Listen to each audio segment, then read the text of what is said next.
बिस्मिल्लाहिर्रहमानिर्रहीम। ये मस्जिद अक्सा शरीफ की मेन एंट्रेंस है और उसी के बिल्कुल साथ ये सीढ़ियाँ नीचे जाती हैं जो मस्जिद अक्सा शरीफ का कदीमी हिस्सा है। आइए उसकी ज़ियारत आपको करवाते हैं, जहाँ मेहराब ज़करिया है, मुख्तलिफ बरकत वाले ये मकाम है। और ये नीचे ओरिजिनल असल जो मस्जिद थी पहले वो यहाँ पर मौजूद है।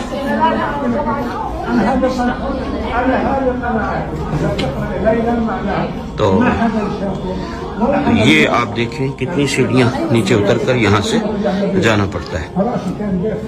और जब इन सीढ़ियों से उतरते हैं तो ये मस्जिद शरीफ की कदीमी, ये आप दीवारें देखें, ये ऊपर देखें पत्थर का काम, और ये वो हिस्सा है जो कदीमी मस्जिद है। अब जो मस्जिद इसके ऊपर है वो न्यू उसकी तामीर है, लेकिन वो भी काफी पुरानी है। बहरहाल ये वो मस्जिद शरीफ है, बरकत वाली मकाम है, जगह है। हाँ जी, हाँ, जमात होती है यहाँ बाकायदा। और रमजानुल मुबारक के दिनों में एतकाफ यहाँ पर होता है। जो हजरात एतकाफ करना चाहते हैं वो इस हिस्से में होते हैं, नए वाले हिस्से में ऊपर बाकी नमाजी होते हैं, लेकिन अवामुन्नास जो एतकाफ फरमाती है यहाँ वो इस हिस्से में। और ये माशाल्लाह नीचे है, और अभी इससे भी और हम नीचे जाएंगे, उससे आपको अंदाजा होगा कि असल मस्जिद कितने नीचे मकाम पर मौजूद है।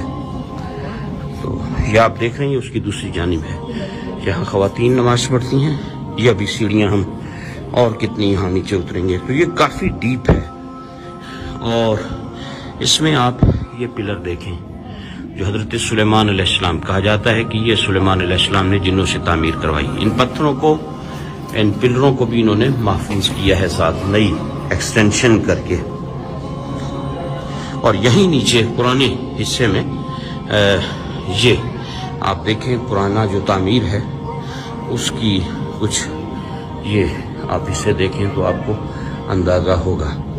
ये सामने मकतबा है, लाइब्रेरी है यहाँ इस हिस्से में, और उसके साथ ये बड़े बड़े पत्थर जिनके बारे में कहा जाता है कि ये जिन्नात की तामीर थी। आप अंदाजा कर सकते हैं, अभी इतने बड़े बड़े पत्थर हैं, 3-4 पत्थरों पर ये, और फिर उसके साथ ये पिलर है।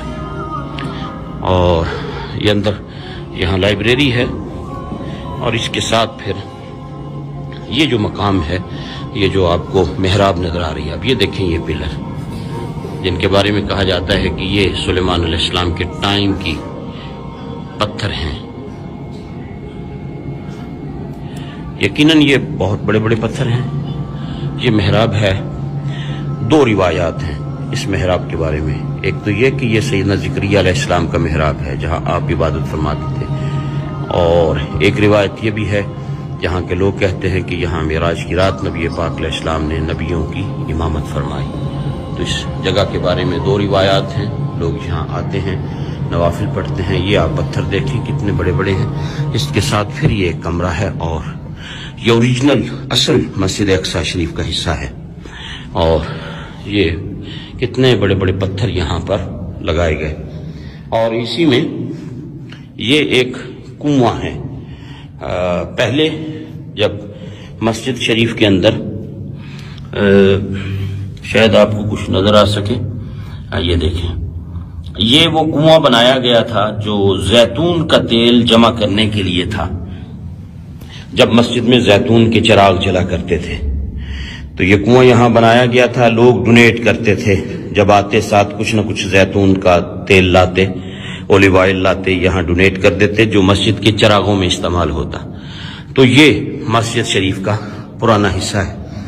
अल्लाह रब्बुल इज्जत अपने महबूब करीम अलैहिस्सलाम का सदका हम इस मकाम पर हाजिर हैं। खुदावंद कुद्दूस नबी रहमत अलैहिस्सलाम का सदका जितने भी हजरात ने दुआओं के लिए कहा, अल्लाह सबकी मुरादें पूरी फरमाए, सबकी हाजात को पूरा फरमाए, सबकी बीमारियों को शिफा में तब्दील फरमाए, सबको दीन और दुनिया की बरकतें